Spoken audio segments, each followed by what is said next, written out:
నమస్కారం బహుజన్ టైమ్స్ కి స్వాగతం. హెడ్లైన్ చూద్దాం. వైఎస్ జగన్ కు ఏపీ అసెంబ్లీలో గౌరవం. అసెంబ్లీ ప్రాంగణం లోపలికి వైఎస్ జగన్ కారును అనుమతించిన ప్రభుత్వం.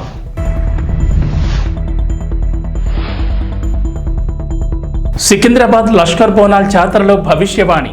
ఈ ఏడాది కోరినన్ని వర్షాలు కురుస్తాయన్న స్వర్ణలత.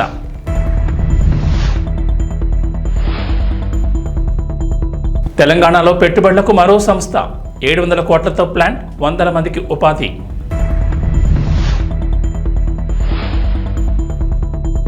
గోదావరికి వరద ఉధృతి. భద్రాచలం పట్టణంలో 109 గ్రామాలకు ముంపు. ఆంధ్రప్రదేశ్ అసెంబ్లీ సమావేశాల వేళ మాజీ ముఖ్యమంత్రి వైఎస్ జగన్ కు టీడీపీ కూటమి ప్రభుత్వం గౌరవం కొనసాగించింది. అసెంబ్లీ లోపలికి వైఎస్ జగన్ కారును గ్రీన్ సిగ్నల్ ఇచ్చారు. అసెంబ్లీ ప్రాంగణం లోపలికి వైఎస్ జగన్ కారును అనుమతించాలని ప్రభుత్వం నిర్ణయం తీసుకుంది. సాధారణంగా ఎమ్మెల్యేలు అసెంబ్లీ 4వ నెంబర్ గేటు బయట దిగి లోపలికి వెళ్లాలని చెప్తున్న నిబంధనలు ఉన్నాయి. కానీ ప్రతిపక్ష హోదా లేకున్నా అసెంబ్లీ లోపలికి జగన్ వాహనానికి అనుమతిస్తూ నిర్ణయం తీసుకున్నారు. వైఎస్ఆర్సీపీ శాసనసభాపక్షం విన్నపం మేరకు ప్రభుత్వం సానుకూల నిర్ణయం తీసుకున్నట్టు తెలిసింది.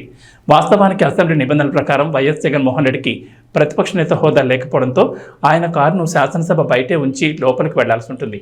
కానీ వైఎస్ఆర్సీపీ రిక్వెస్ట్తో గత అసెంబ్లీ సమావేశాల సమయంలోనే ముఖ్యమంత్రి చంద్రబాబు జగన్ కారును అసెంబ్లీ లోపలికి అనుమతించాలని ఆదేశించారు. ఈ విషయాన్ని శాసనసభ వ్యవహారాల శాఖ మంత్రి పయ్యావుల కేశవ్ వెల్లడించారు. అలాగే గత అసెంబ్లీ సమావేశాల సమయంలో ఎమ్మెల్యేల ప్రమాణ స్వీకార సమయంలో కూడా జగన్కు కొంత మినహాయింపు ఇచ్చారు. గత సెషన్ సమయంలో వైఎస్ జగన్ ఏపీ అసెంబ్లీ వెనుక గేట్ నుంచి లోపలికి వచ్చిన సంగతి తెలిసిందే. వాస్తవానికి గతంలో జగన్ సీడ్ యాక్సెస్ రోడ్ నుంచి మందరం మీదుగా అసెంబ్లీకి వచ్చారు. కానీ అమరావతి రైతులు నిరసన తెలిపే అవకాశం ఉండడంతో రోడ్డు మార్చారు. అలాగే అసెంబ్లీ ప్రాంగణంలోకి వచ్చిన నేరుగా సభలోకి మాత్రం రాలేదు. సభ ప్రారంభమైన 5 నిమిషాల తర్వాత లోపలికి వచ్చారు. ప్రమాణ స్వీకారం చేసి వెంటనే సభ నుంచి తన ఛాంబర్లోకి వెళ్లిపోయారు.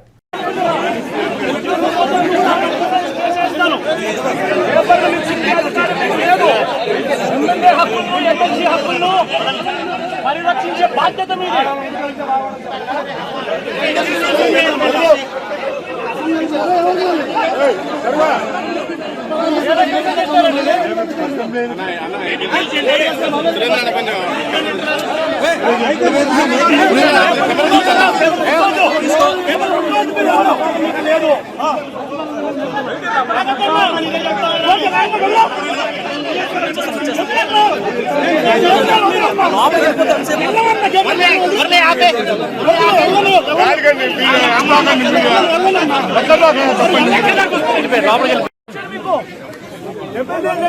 ఎమ్మెల్సీ దగ్గర నుంచి ఇలా పేపర్లు గుంజుకొని లాక్కొని మీ ఇష్టం వచ్చినట్టుగా చింపే కార్యక్రమం చేసే అధికారం ఎవరిచ్చారు?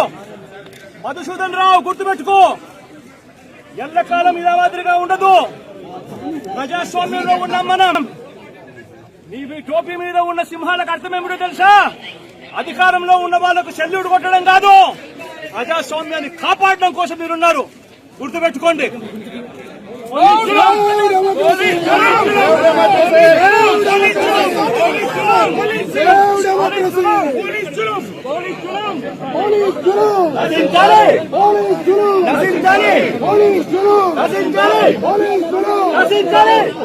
సికింద్రాబాద్ లష్కర్ బోనాల్ జాతరలో 2వ రోజైన నేడు ఉజ్జయిని ఆలయంలో రంగం కార్యక్రమం నిర్వహించారు. మహంకాళి ఆలయంలో అమ్మవారి భవిష్యవాణి వినిపించారు. అమ్మవారి భక్తులైన మాతంగి స్వర్ణలత పచ్చికుండపై భవిష్యవాణి వినిపించారు. ఈ ఏడాది కోరినన్ని వర్షాలు కురుస్తాయన్నారు. పాడి పంటలు సమృద్ధిగా ఉంటాయన్నారు. భక్తులు కోరిన కోరికలు తీరుస్తానని చెప్పారు. తనకు మట్టి బోనాలు, స్వర్ణ బోనాలు ఏం తీసుకొచ్చినా సంతోషంగా అందుకుంటానన్నారు. ప్రజలపై తన దీవెనలుంటాయని అమ్మవారి భవిష్యవాణి వినిపించారు. ప్రజలను కాపాడదే తానని చెప్పారు. తనకు ఏమిచ్చినా ఆనందంగా అందుకుంటానని అన్నారు. పిల్ల జల్ల, గొడ్డు, గోదాకు ఎటువంటి ఆపద లేకుండా చూస్తానని వెల్లడించారు. ఈ ఏడాది 5 వారాల పాటు తనకు పప్పు బెల్లంతో సాక పెట్టాలని భక్తులను అమ్మవారు కోరారు.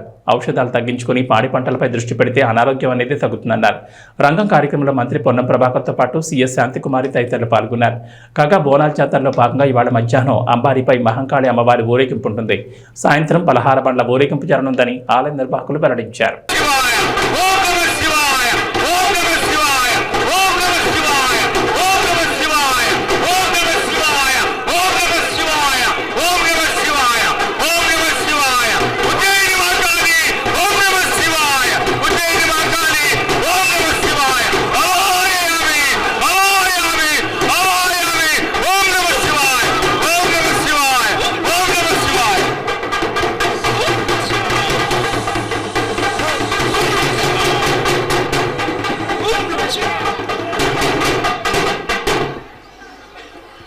నిశ్శబ్దం దయచేసి ఎవరు మాట్లాడద్దు. హరి అంటే హరిదాసుల దళితు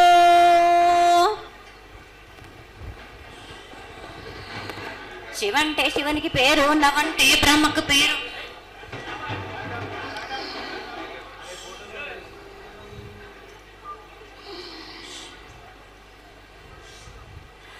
ఆరేళ్ళు మూరేళ్ళు కపిని గందెళ్ళు కింద వరే సింహల మీద వరే పక్షులు 10 నిమిషాలు మద్దులు మారేళ్ళు.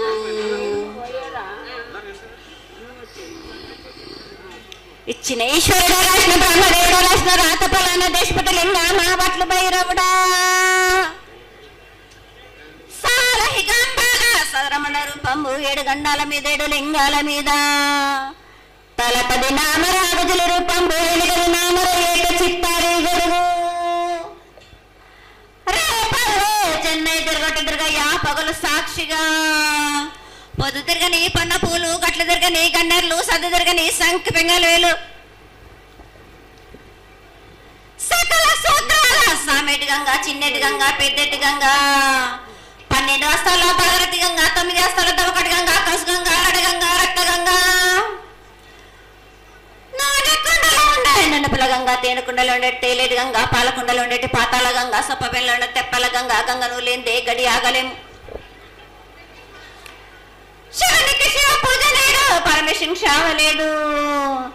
మా తల్లి పార్వదేవి పకల పార్వతి పికల మాండదర జడల జాలాది గంగా రోమ రోమాన శంకరమో లింగం కారణ గజలు గడ దర్శనాలు కలియ పరీక్షలు మూకన్న బుద్ధ చంద్రం దసుకుని నక్షత్రాల కన్నీ వచ్చుకుని 14 వస్తాలు ధరించిన మాంకాళి మాయన్న చిన్న ఈరభద్ర కమేష్ దేవ్ దూలరు లాచురు మతం పల్లి విధి మంగనాల విశ్వకం పాట విధి భూమి కన్నా ముందు పుట్టిన బుద్ధుడిది 4 లోకాల కన్నా ముందు పుట్టిన వేమ్ల వాడవి సగం పాటవిది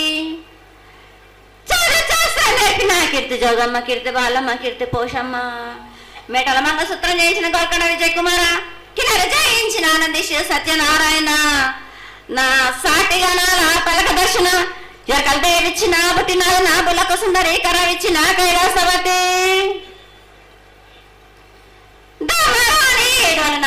పంబాల చూడు నా బయలవనిది బేగల కట్టన సాకలం సదరు సబన నా బేగరింటిది లదిగంపన వడ్లవానిది బర్షన్న కమరింటిది కొలిమిన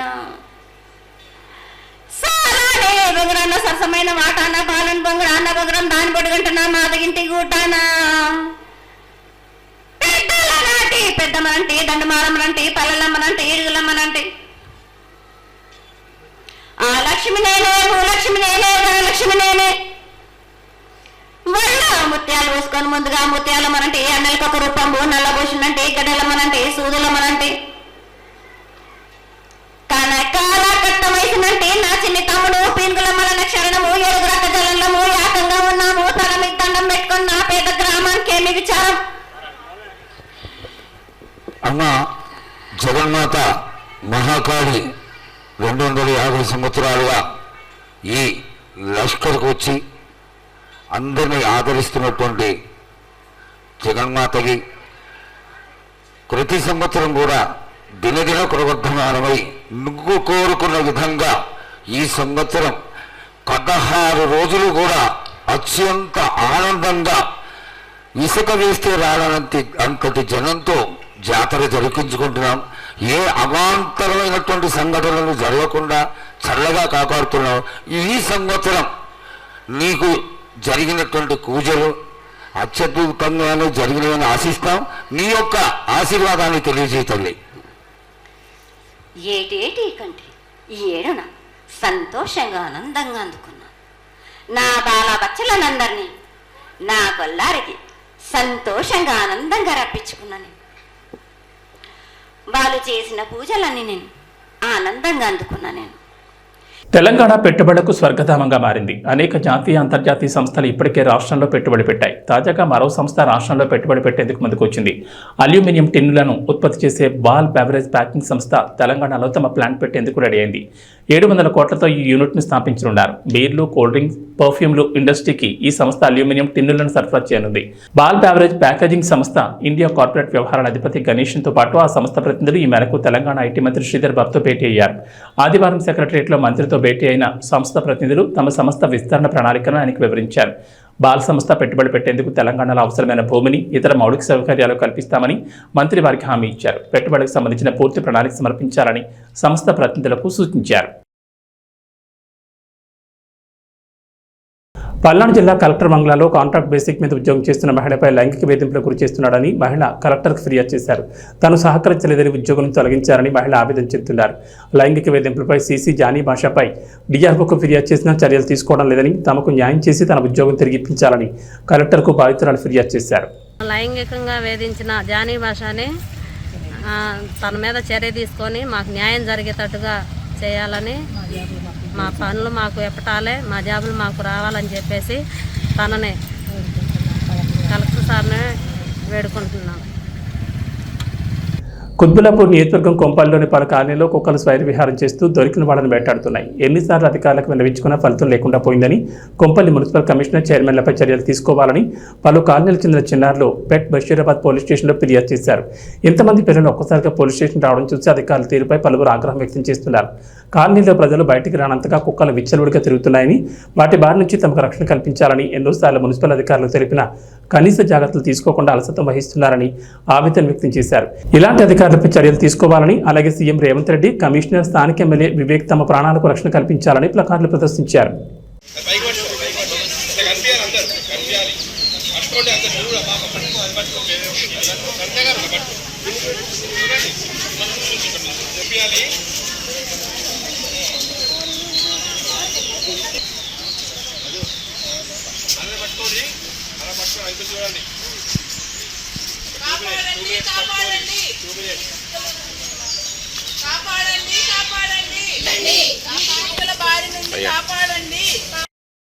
నగరంలోని పలు పబ్బుల్లో నార్కోటిక్స్ పోలీసులు సోదాలు చేశారు. జూబ్లీహిల్స్లోని జోరా పబ్లో తనిఖీలు చేయగా 4గురికి డ్రగ్స్ పాజిటివ్ వచ్చింది. దుర్గం చెరువులోని ఆలివ్ బిస్ట్రో పబ్లో కూడా సోదాలు చేయగా మొత్తం 11 మంది డ్రగ్స్ సేవించినట్టు గుర్తించారు. డ్రగ్స్ తీసుకున్న వారిని అదుపులోకి తీసుకున్న పోలీసులు విచారిస్తున్నారు. జూబ్లీహిల్స్లోని జోరా పబ్లో నార్కోటిక్ బ్యూరో పోలీసులు తనిఖీలు.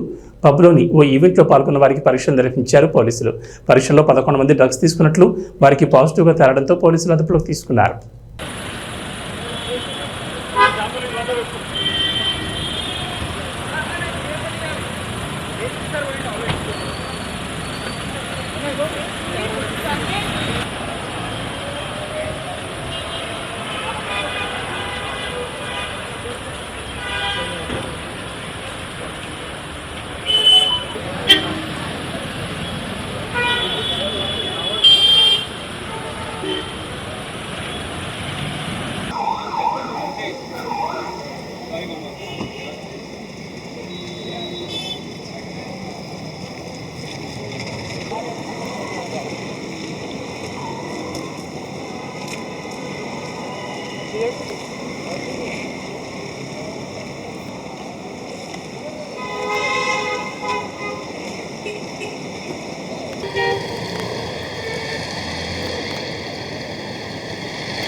ఆపదలో ఉన్న వారి ప్రాణాలు రక్షించేందుకు 108 అంబులెన్స్లు సేవలు అందిస్తున్నాయి. ఏపీలో కూడా ఈ వాహనాల ద్వారా ఎంతో మంది సమయానికి ఆసుపత్రులు చేరుకోగలుగుతున్నారు.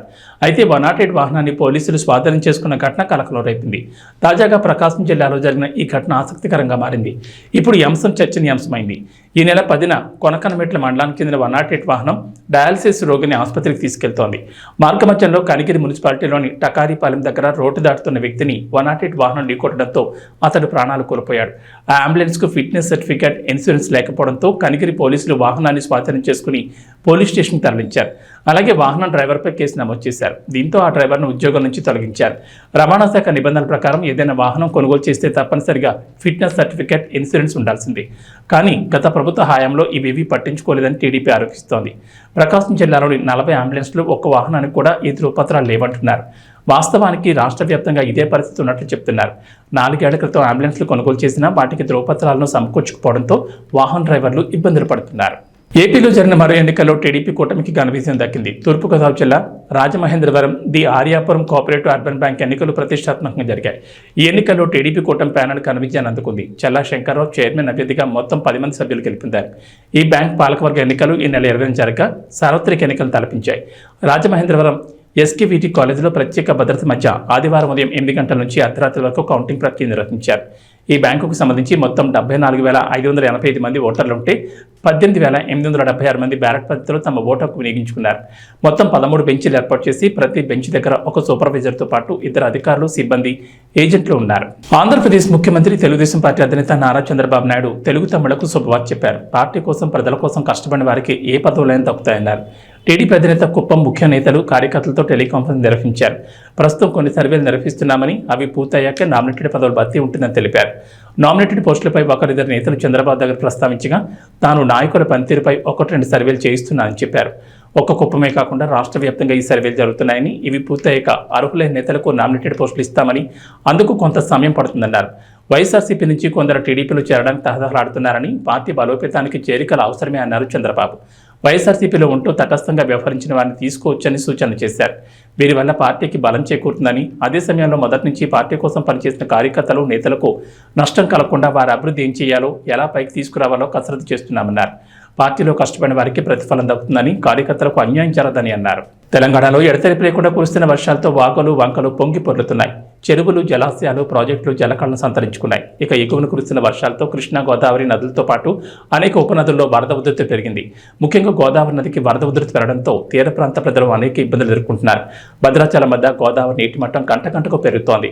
శనివారం 34 అడుగులు ఉన్న గోదావరి నీటి మట్టం ఆదివారం సాయంత్రం 7 గంటల కల్లా 43 అడుగులకు చేరింది. దీంతో అధికారులు మొదటి ప్రమాద హెచ్చరిక జారీ చేశారు. గోదావరికి వరద ప్రవాహం పెరుగుతుండటంతో భద్రాచలం పట్టణంతో పాటు సమీప గ్రామాల ప్రజల్లో టెన్షన్ నెలకొంది. భద్రాచలం వద్ద గోదావరి వరద 73 అడుగుల స్థాయిని తాకితే తీర ప్రాంతాల్లోని 109 గ్రామాలు, భద్రాచలం పట్టణం ముంపును గురవుతాయి. ఈ మేరకు నీటిపారుదల శాఖ హెచ్చరికలు జారీ చేసింది. 48 అడుగుల స్థాయి నుంచి పలు గ్రామాలకు ముంపు మొదలవుతుంది. కాగా 2023లో గోదావరి వరద 73 అడుగుల స్థాయిని దాటింది. దీంతో అనేక గ్రామాలు ముంపున గురయ్యాయి. ఈ నేపథ్యంలో నీటిపారుదల శాఖ ప్రజలను అప్రమత్తం చేసింది. ఏ మట్టం స్థాయిలో ఏ గ్రామం ప్రభావితం అవుతుందనే వివరాలను నీటిపారుదల శాఖ పోర్టల్లో ఉంచింది. గోదావరి వరద ఉధృతి పెరిగే కొద్దీ దుమ్ముగూడెం మండలంతో పాటు భద్రాచలం పట్టణానికి ఎక్కువ ముంపు పొంచి ఉంటుంది. తెలంగాణలో గత కొన్ని రోజులుగా జోరుగా వర్షాలు కురుస్తున్నాయి. అన్ని జిల్లాల్లోనూ 2 రోజులుగా విస్తారంగా వర్షాలు కురుస్తున్నాయి. జోరు వానలకు వాగులు, వంకలు పొంగి పొర్లుతున్నాయి. జలాశయాలు, బ్యారేజీలు, ప్రాజెక్టులు జలకళను సంతరించుకున్నాయి. హైదరాబాద్ నగరంలోని నాలాలు, చెరువులు పొంగి పొర్లుతున్నాయి. ఈ నేపథ్యంలో రాష్ట్రంలోని ప్రభుత్వ, ప్రైవేట్ విద్యా సంస్థలకు సెలవులు ప్రకటించాలని డిమాండ్ వినిపిస్తోంది. ఈ మేరకు తెలంగాణ బీసీ విద్యార్థి సంఘం రాష్ట్ర అధ్యక్షుడు వేముల రామకృష్ణ సీఎం రేవంత్ రెడ్డికి లేఖ రాశారు. అనేక ప్రాంతాల్లో నాలాలు, చెరువులు, వాగులు, వంకలు, జలాశయాలు పొంగి పొర్లుతుండడంతో విద్యార్థులు కాలేజీలు, పాఠశాలకు వెళ్లని పరిస్థితి నెలకొందని అంటున్నారు. విద్యార్థుల ఇబ్బందిని దృష్టిలో ఉంచుకుని 2-3 రోజులు సెలవులు ప్రకటించాలని కోరారు. కానీ భారీ వర్షాల నేపథ్యంలో ఇప్పటికే ఏపీలో విద్యా సంస్థలకు సెలవులు ప్రకటించారు. భారీ వర్షాలు కురుస్తున్న పలు జిల్లాల్లో స్థానిక అధికారులు సెలవులను డిక్లేర్ చేశారు. ఇదే మాదిరిగా తెలంగాణలోనూ సెలవులు ప్రకటించాలని తల్లిదండ్రుల నుంచి కూడా డిమాండ్ వినిపిస్తోంది. దాదాపుగా 3 ఏళ్లుగా గేమ్ చేంజర్ని చెక్కుతున్నారు డైరెక్టర్ శంకర్. పొలిటికల్ యాక్షన్ డ్రామాగా రూపొందుతున్న ఈ సినిమాలో రామ్ చరణ్ చూసేందుకు ఫ్యాన్స్ ఎదురు చూస్తూనే ఉన్నారు. కనీసం రిలీజ్ డేట్ అయినా ప్రకటించండి అంటూ ఎప్పటి నుంచో డిమాండ్ చేస్తున్నారు. వారందరికీ తాజాగా ప్రొడ్యూసర్ దిల్ రాజు శుభవార్త చెప్పారు. గేమ్ చేంజర్ రిలీజ్ డేట్ ఇప్పుడు ప్రకటించారు. కోలీవుడ్ స్టార్ ధనుష్ నటించిన రాయన్ సినిమా ప్రీ రిలీజ్ ఈవెంట్ హైదరాబాద్లో ఆదివారం రాత్రి జరిగింది. ఈ ఈవెంట్కి గేమ్ చేంజర్ నిర్మాత దిల్ రాజు హాజరయ్యారు. స్టేజ్ మీద ఆయన మాట్లాడుతుండగా ఆడియన్స్ అంతా గేమ్ చేంజర్ అంటూ తెగ అరిచారు.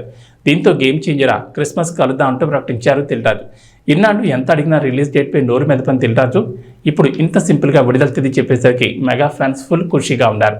సోషల్ మీడియాలో దిల్ రాజు దండాలు అంటూ పోస్టులు పెడుతున్నారు. మరోవైపు ఇటీవల భారతీయ 2 ఫ్రీ రిలీజ్ ఈవెంట్లో ఇలానే ఫ్యాన్స్ గేమ్ చేంజర్ గురించి అరిస్తే డైరెక్టర్ శంకర్ షాక్ ఇచ్చారు. గేమ్ చేంజర్ ఇంకా కొంత భాగం షూటింగ్ బ్యాలెన్స్ ఉంది, మరో 6 నెలల్లో రిలీజ్ చేసేందుకు ట్రై చేస్తామంటూ శంకర్ అన్నారు. ఈ స్టేట్మెంట్తో చరణ్ ఫ్యాన్స్ డేలా పడిపోయారు. 6 నెలల్లో ట్రై చేస్తామంటే ఇక ఈ ఏడాది గేమ్ చేంజర్ వచ్చే అవకాశం లేదని ఫిక్స్ అయిపోయారు. ఇలాంటి వేళ క్రిస్మస్కి రిలీజ్ చేస్తామని దిల్ రాజు చెప్పడం ఫ్యాన్స్కి సంతోషాన్ని ఇచ్చింది. ఇక ఇటీవలే గేమ్ చేంజర్లో తన పార్ట్ షూటింగ్ పూర్తి చేశారు రామ్ చరణ్. ఇక మిగిలిన షెడ్యూల్ను వీలైనంత త్వరగా పూర్తి చేసి క్రిస్మస్కు రిలీజ్ చేయాలని దిల్ రాజు డిసైడ్ అయ్యారు.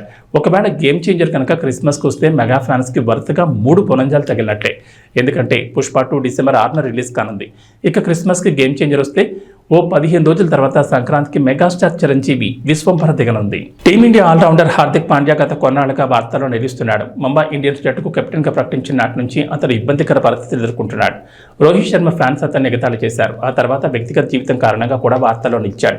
తాజాగా టీ20 జట్టు కెప్టెన్సీ నుంచి పాండ్యాను తొలగించడం పెద్ద చర్చనీయాంశంగా మారింది. ప్రధాన కోచ్ గౌతమ్ గంభీర్, బీసీసీఐ సెలెక్టర్లు స్టార్ బ్యాటర్ సూర్యకుమార్ యాదవ్కు ప్రాధాన్యత ఇచ్చి అతన్ని టీ20 జట్టు కెప్టెన్గా ప్రకటించారు. అయితే హార్దిక్ పాండ్యాకు కెప్టెన్సీ తిరస్కరించడంపై కొందరు మాజీలు పెదవి విరుస్తున్నారు. ఈ జాబితాలో భారత మాజీ బ్యాటర్ సంజయ్ బంగార్ కూడా చేరిపోయాడు. కెప్టెన్గా సూర్యకుమార్ యాదవ్కు విలువైన అనుభవం ఉన్న మాట నిజమేనని, అయితే రోహిత్ శర్మ రిటైర్మెంట్ తర్వాత టీ20 జట్టు కెప్టెన్సీని హార్దిక్ అప్పగించుకోవడం అతనికి అన్యాయం చేయడమేనని సంజయ్ బంగార్ వ్యాఖ్యానించారు. సూర్యను కెప్టెన్గా ప్రకటించడం హార్దిక్ పాండ్యాను తీవ్రంగా బాధిస్తుందని వ్యాఖ్యానించాడు. రోహిత్ తర్వాత కెప్టెన్ రేసులో ఉన్నది అతడేనని, అతన్ని కెప్టెన్గా ఎంపిక చేయకపోవడం తనకు కొంత ఆశ్చర్యం కలిగించిందని వ్యాఖ్యానించాడు. మునుపటి టీ20 వరల్డ్ కప్కు ముందు రోహిత్ కెప్టెన్గా ఎంపిక చేయకపోయి ఉంటే ఆ సమయంలో హార్దిక్ పాండ్యానే కెప్టెన్గా ఎంపిక చేసేవారని అన్నాడు. ఇక వాతావరణ విషయానికి వస్తే తెలంగాణలో మరో 3 రోజులు, ఏపీలో 2 రోజుల పాటు వర్షాలు కురుస్తాయని ఇరు రాష్ట్రాల వాతావరణ శాఖ అధికారులు వెల్లడించారు. పగటి వేళంతా ముసురువానలు కురుస్తుండగా రాత్రులు మాత్రం దంచుకొడుతున్నాయి. దీంతో వాగులు, వంకలు పొంగిపొర్లుతున్నాయి. మరోవైపు గోదావరి, కృష్ణా నదులు వరద నీటితో బురకలెత్తుతున్నాయి. కాగా భద్రాచలంలో అధికారులు మొదటి ప్రమాద హెచ్చరిక జారీ చేశారు. తెలంగాణలో వర్షాలు దంచుకొడుతున్నాయి. గత 2 రోజులుగా రాష్ట్రంలో ఎడతెరిపి లేకుండా వర్షం కురుస్తూనే ఉంది. పగటి వేళంతా ముసురుబానులు కురుస్తుండగా రాత్రులు మాత్రం వర్షాలు దంచుకొడుతున్నాయి. దీంతో చెరువులు, జలాశయాలు జలకళ్ళ సంతరించుకున్నాయి. వాగులు, వంకలు పొంగి పొర్లుతున్నాయి. అయితే ఇప్పట్లో వానలు తగ్గేలా కనిపించడం లేదు. రాష్ట్రంలో మరో 3 రోజుల పాటు వర్షాలు కురుస్తాయని హైదరాబాద్ వాతావరణ కేంద్రం అధికారులు వెల్లడించారు. రాగల 3 రోజులు తెలంగాణ వ్యాప్తంగా వర్షాలు కురుస్తాయన్నారు.